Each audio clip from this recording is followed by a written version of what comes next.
दोस्तों नमस्कार, मैं अजय पत्रकार। अभी कुछ दिन पहले रागिनी नायक डिबेट में गई और उसके बाद कांग्रेस ने एक योजनाबद्ध तरीके से एक नैरेटिव सेट किया और रागिनी नायक ने नहीं बताया, उनको नहीं, कांग्रेस के नेताओं ने उनको ज़बरदस्ती रागिनी नायक को ये कहा कि रजत शर्मा जी ने गाली दी, जबकि ऐसा कुछ भी नहीं। उसके बाद जब वीडियो देखा गया, ऐसा कुछ भी नहीं निकला। कोर्ट ने भी उनको आदेश दिए कि अपने ट्वीट तुरंत हटा लें कांग्रेस के लोग। अब हाई कोर्ट ने आदेश किया है कि तुरंत कांग्रेस के नेता अपने ट्वीट हटाएं। रजत शर्मा ने 100 करोड़ रुपए का डिफेमेशन का केस भी फाइल किया। आईपीसी की 499, 500, 501 के तहत केस फाइल किया गया, जिस पे इन लोगों को बोला गया और बहुत सख्त हिदायत दी गई कि इमीडिएट आप ट्वीट हटा लें। उसके बावजूद भी कांग्रेसी नेता ट्वीट नहीं हटा। ये भी हाई कोर्ट ने कहा है कि अब आप उस पर ट्वीट मत करें। उसके बाद मतलब कांग्रेस के नेताओं को इससे बड़ी बात क्या होगी कि ये लोग मतलब एक सोचने का स्तर ऐसा हो गया, हाई कोर्ट के आदेश के बावजूद भी नहीं सुधार ला रहे हैं कांग्रेस के नेता, चूँकि उनका ये मिशन हो गया है। रजत शर्मा ने इसी में बोला भी है, अपने ट्वीट में भी कहा है। देखिए, रजत शर्मा जी ने अपने ट्वीट में कहा है, झूठ की इंतहा हो गई। रजत शर्मा ने कहा, मतलब कांग्रेस के नेता और ख़ास तौर से जो प्रमुख नेता हैं, जयराम रमेश और रागिनी नायक, सुप्रिया सिन्हा, तमाम लोग इसी तरह के तमाम मामले ऐसे हुए इन लोगों के ऊपर डिफेमेशन की। झूठ की इंतहा हो गई, सच मैं बताता हूँ। रजत शर्मा ये कह रहे हैं, सच मैं बताता हूँ। उनको बोलना पड़ा, और क्यों बोलना पड़ा? जब टोटल मीडिया जगत में तमाम लोगों ने कहा कि रजत शर्मा ने अपनी लाइव में कभी भी किसी से ऐसे नहीं बोला। रजत शर्मा के विरोधियों ने भी कहा था।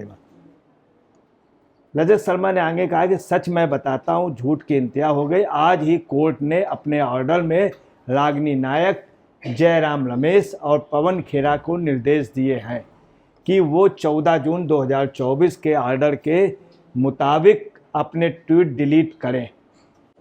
14 जून को इन लोगों ने जो ट्वीट किए थे उसको डिलीट करने के लिए हाई कोर्ट ने आदेश दिए, परंतु कांग्रेस उस पर अमल नहीं कर रही। रजत शर्मा ने भी कहा, आज ही अदालत ने ट्विटर को आदेश दिया है कि अगर कांग्रेस लीडर ऐसा नहीं करते तो ट्विटर इन ट्वीट्स को ब्लॉक करे।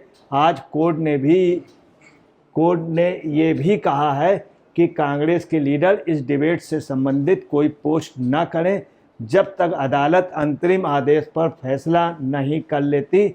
अदालत का आज का ऑर्डर सामने है, कोई भी देख सकता है। अब आप ही बताइए इनका क्या करें।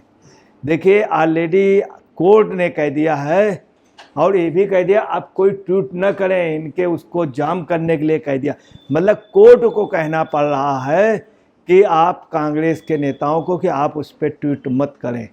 क्यों? चूँकि सीमाएं क्रॉस कर रहे थे कांग्रेस के नेता, एक नैरेटिव सेट करके लोगों को गलत ढंग से बदनाम कर रहे थे।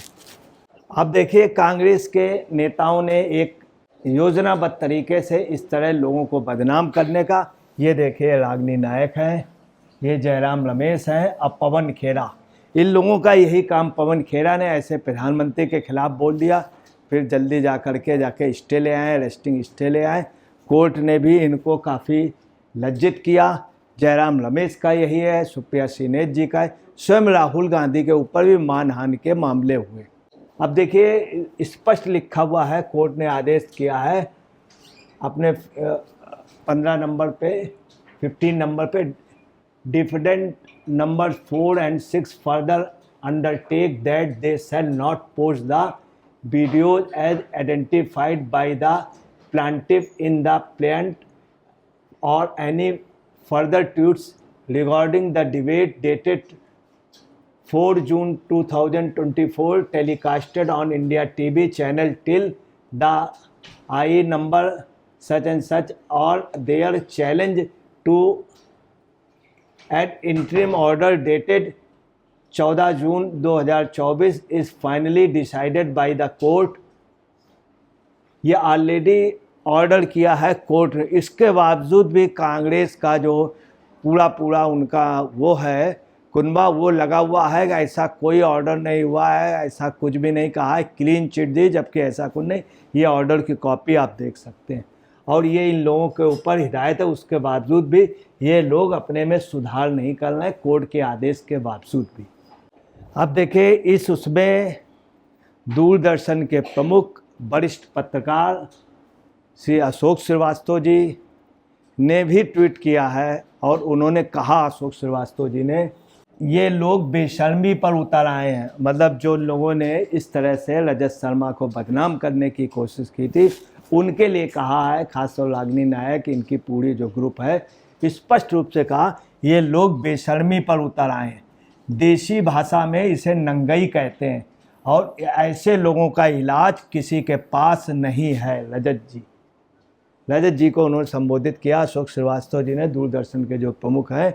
ये लोग बेशर्मी पर उतर आए हैं, देसी भाषा में इसे नंगई कहते हैं, ऐसे लोगों को इलाज किसी के पास नहीं है। रजत जी, मैं आपको बता दूं, अशोक श्रीवास्तव जी के फादर ने भी 25 जून 1975 को सबसे पहले इंदिरा गांधी के लिए कहा था कि बेशर्मी की हद मत कीजिए।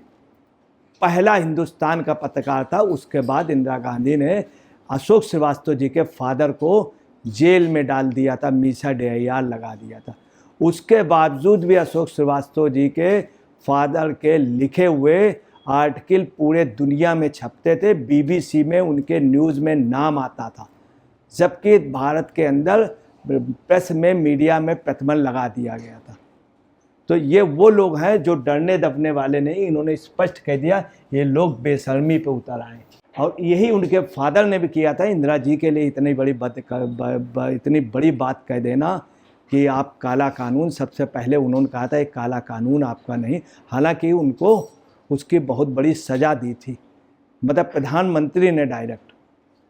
तो अशोक श्रीवास्तव जी, इन्होंने देखिए, अशोक श्रीवास्तव जी PM से सम्मानित होते हुए उनकी काफ़ी लिखी हुई पुस्तकें, और उनको भी बीच में बोलना पड़ा, ट्वीट करना पड़ा। जबकि रागिनी नायक के जो फादर हैं वो भी मीडिया क्षेत्र से हैं, सुप्रिया सीनेत भी जो है मीडिया क्षेत्र से है, रागिनी नायक का पूरा परिवार मीडिया क्षेत्र से है, और अशोक श्रीवास्तव जी का परिवार बहुत पहले से मीडिया क्षेत्र से।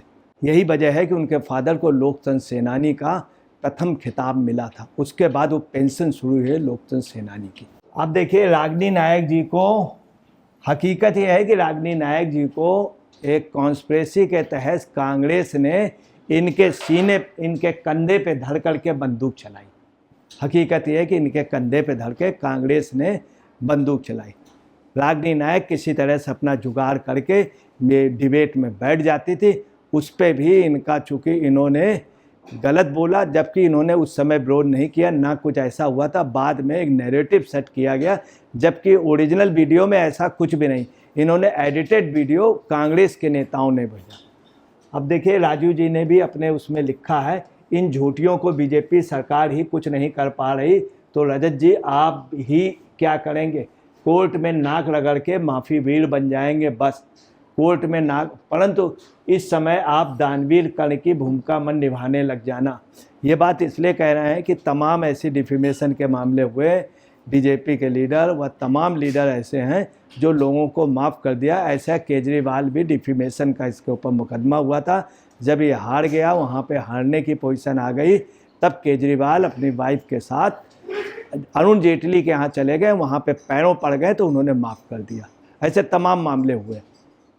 धीरज ब्रजवासी ने भी अपने उसमें लिखा, केवल एक समाधान है कि सभी कांग्रेस नेताओं को बेनकाब करें, राहुल के खिलाफ खेमा खोलें और कांग्रेस RTI दायर करे कि मामला कितने वर्षों से अदालत में लंबित है, नेशनल हेराल्ड केस और कितने वर्षों से बिल आवेदन का विस्तार हो रहा, उन्हें सज़ा क्यों नहीं मिलनी चाहिए। नेशनल हेराल्ड केस में शनिवार को कांग्रेस अध्यक्ष सोनिया गांधी और उपाध्यक्ष राहुल गांधी को पटियाला हाउस कोर्ट से जमानत दे दी गई।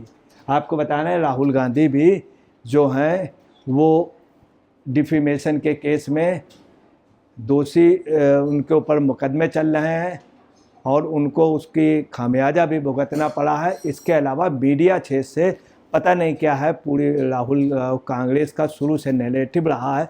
नेशनल हेराल्ड इन्होंने बंद कर दिया, तमाम मीडिया में सबसे पहला बैन लगाया, कई पत्रकारों पे अंकुश लगाने की कोशिश की।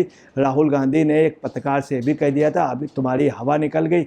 अभी एक महिला पत्रकार मौसमी जी सिंह से भी बहुत गलत बोला। तो ये कुछ कांग्रेस का एक नैरेटिव हो गया है कि हर मीडिया को अपने ढंग से चलाना चाहिए। यही इन्होंने रजत शर्मा से किया। इतिहास में पहली बार एक पत्रकार ने उल्टा मुकदमा दायर किया है मानहानि का। ये मुकदमे अभी तक पत्रकारों पे लगते थे, ये रजत शर्मा का वो था, क्योंकि सारा मीडिया सारे लोग रजत शर्मा के साथ थे। अब देखिए एक्स मीडिया पे ये बिल्कुल जंग चल रही है रजत शर्मा जी की से और ये रागिनी नायक जी से। इधर सुप्रिया श्रीनेत का भी यही है कि सुप्रिया श्रीनेत भी अधिकतर डिबेट में बड़ी बुरी तरीके से बोल देती हैं। कई पत्रकारों से, कई नेताओं से बोल चुकी हैं और बहुत वैसे, और उनको एक महिला के नाते, वर्धन दादा की बेटी के नाते लोग कहते नहीं हैं सुप्रिया श्रीनेत से, मगर उसका यही पोजीशन रागिनी नायक थी। रागिनी नायक चूँकि मीडिया परिवार से थी, उसका ये लोग नाजायज़ फ़ायदा उठा रहे थे। अब ये पहला सबक मिला है। 100 करोड़ रुपए का जो मुकदमा दायर हुआ, इन लोगों की गलत नीतियों की वजह से कांग्रेस के लोगों को ट्वीट करने से मना कोर्ट ने कहा। दोस्तों नमस्कार, मैं अजय पत्रकार।